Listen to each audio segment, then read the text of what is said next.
very busy day for me today. I've been receiving a whole lot of messages, calls, text messages, prayers, and love from everyone, surprises here and there. I want to appreciate all of you who have sent me one message or the other, who has wished me well today, and also my friends who for some reason didn't remember, because I don't also remember everyone's birthday. I want to appreciate all of you. I want to use this evening to make a broadcast, my birthday broadcast, to everyone. I want to share a few thoughts with you. It's true that today is my birthday. It's a day of joy for me, and also a time of reflection. As much as it's a day for me to remember the day I was born, I also want to reflect on a particular scripture in Ecclesiastes 3 verse 2. It talks about there being an appointed time for everything. I'm remembering today being my day of birth. I'm also using this as an opportunity to remember the time of death. I know some people will think this word, but this scripture in Ecclesiastes 3 verse 1 to 2 is telling us that there is an appointed time. I want to use this to challenge everyone, as many as you are celebrating your birthday with me today, as we are remembering today as our day of birth.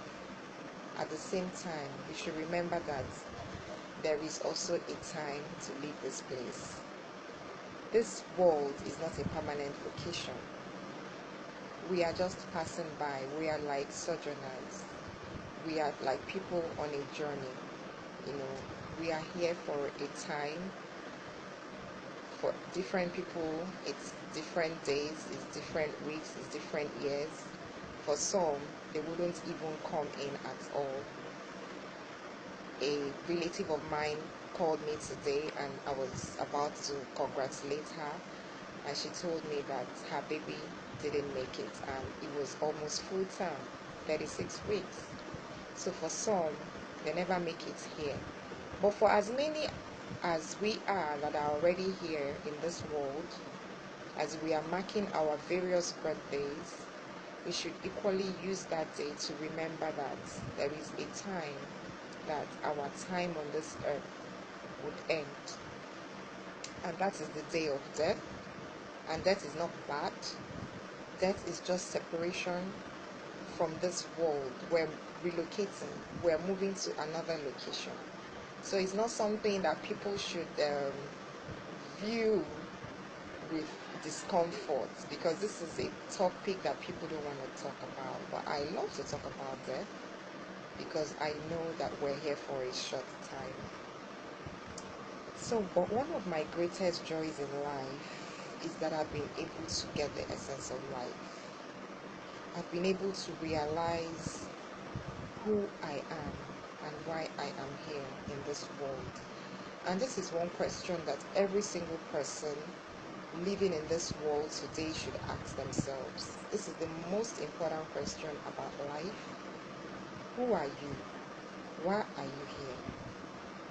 Prior to now, I had a very poor concept of life. I was chasing everything chaseable. I was chasing success. I was chasing promotion. I was chasing money.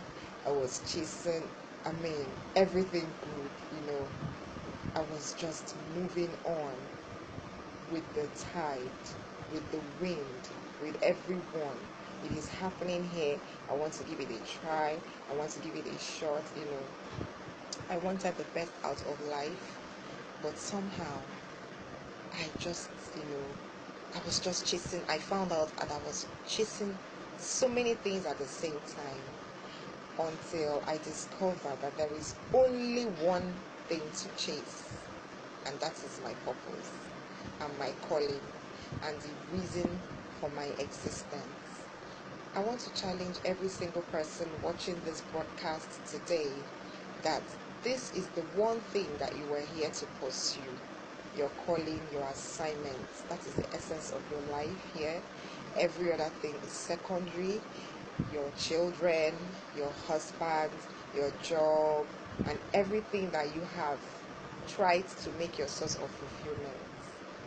All those things, we'll leave them here and we'll move on from this planet someday. So I want to use this opportunity to remind us that in this life, that there is an appointed time for everything.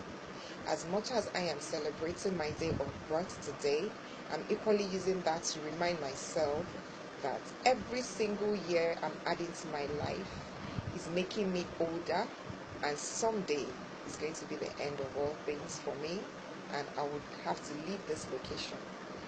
Knowing that and having that consciousness in my heart should cause me to walk with a sense of urgency on my assignment, on my calling. And this is my challenge to you today. This is what I want to challenge all of us, and this is how I want us to see and view our special days and special events. So I was saying that, for me, prior to now, it was all about achieving different things, my promotion, my success, making money. But today I have redefined my life by finding purpose. Now I understand that life without without understanding of purpose is meaningless. Life without definition of your purpose, of your essence of living here, is meaningless. Is a chasing after the wind. It is vanity. It is vanity. I would say that I'm one of the most fulfilled persons living in this world right now, because I have received answers to the jigsaw puzzle called life. L-I-F-E. I think I have received these answers, and daily I'm studying more into my assignment, into my calling, into my purpose, to understand and to know exactly the direction that I need to move. I know exactly why I'm here and the work I'm supposed to be doing. So today I want to talk to my fellow youths. I know that our youths are having a tough time in my country today. A lot of young people, they are graduates and they don't seem to find something meaningful to do with their time and their life. A lot of organizations are not hiring the graduates, and a lot of people are being fired. Recently, I learned that Glow fired some of the married staff, the contract staff in their organization.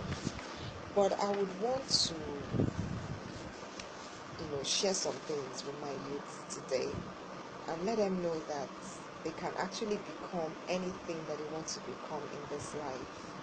Whatever they set their hearts to do or become in this life is their decision. The choice is theirs. Your life is actually in your hands, and you just have to take full charge, full responsibility for it. Nobody came to this world empty-handed. Nobody. I realized this, and I've been a very happy person ever since I discovered that I didn't come here empty. There is something I have to offer. There is some value in me that I need to develop. I've been so happy and so fulfilled. I'm not being controlled by the government. I'm not being controlled by the dictates of this country. I'm so fulfilled. And I want to share my joy with you. And I want you to see how you can make this to become your reality also. But the first thing you need to do is to identify 3 key words. They are almost the same words, but these 3 words have, done the magic for me. Your potential, your resources, and your capacities. You need to sit yourself down and begin to list the things that you can do. What can you do? What are you good at? Can you see? Can you make use of your eyes? Can you hear? Can you smile? Can you write? I remember, one of my colleagues that, used to make fun of me those days said, Choma, you're a professor. You can write for Nigeria, because anything that you're saying, the moment, I come into a meeting, I already have my pen and I'm scribbling everything you're saying. Can you write? Can you read? Can you laugh? Can you cook? Can you eat? What can you do? Sit down, make a list of these things. Did you know that your resources, 24 hours of your time, which is the same 24 hours every other single person in this world has today, makes you a privileged person? It means that no other person is more advantaged than you, simply because we have equal amount of time with every other person in this world. This is your resource, and you can do a whole lot with that time. So my fellow youths, our time is our life, and we should treat it as if we are going to give an account of that time. Let's not waste time in idle, chats or gossip, going for meetings that are not making any impact in your life. Your resources. Can you walk? Do you have strength? A lot of our youths are still going about carrying CVs up and down, but they don't even understand the value of volunteering. Do you know that by just volunteering your time to serve, you are getting experience? You are getting experience that you can sell. You are learning how to work with a team. You are learning how to work in an organization. Everything is not money. Everything must not come as money. Your experience can become money some other time. Can you speak? Can you encourage? Do you have passion? Do you have a telephone? Do you know that your telephone is a resource? You can do a lot with your Android phone. You're on the internet, doing WhatsApping your friends and chatting. There's a lot you can do, even with your data. Do you have classmates? All these are your resources. So I need you to sit yourself down and make a list of some of these things that you have, that you haven't really recognized as the things that can change your life or change your story. What are you able to do? Your capacities. Are you able to sing? Write? Can you make friends? Can you build relationships? Can you sit for long hours? Can you sit in one place? It's not everyone that can sit in one place for a long time, for 8 hours reading or studying or researching about something. Is that your talent? Can you do that? Can you repair things? I'm challenging you today, after this broadcast, if you're a young person out there and you're unemployed, you need to do this assignment for yourself. Sit down, make a list of these things, and by the time you're done, go to work on these things. Typical youth nowadays, nobody wants to hear about hard work. But the truth about life is that for you to achieve anything in this world, you really have to work hard at it. You have to embrace work. You have to be a workaholic. There is no shortcut. There is no way out. You have to really, really work hard at these things that you have listed about yourself, your potentials, your resources, what you can use to convert into tangible products for yourself. My mentor once told me that the best form of investment is investment into my personality.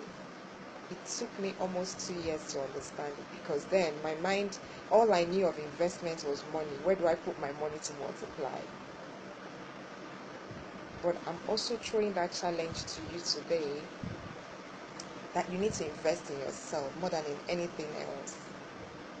You need to really, really self-educate yourself, because the university education that we are receiving today, we can't do much with it.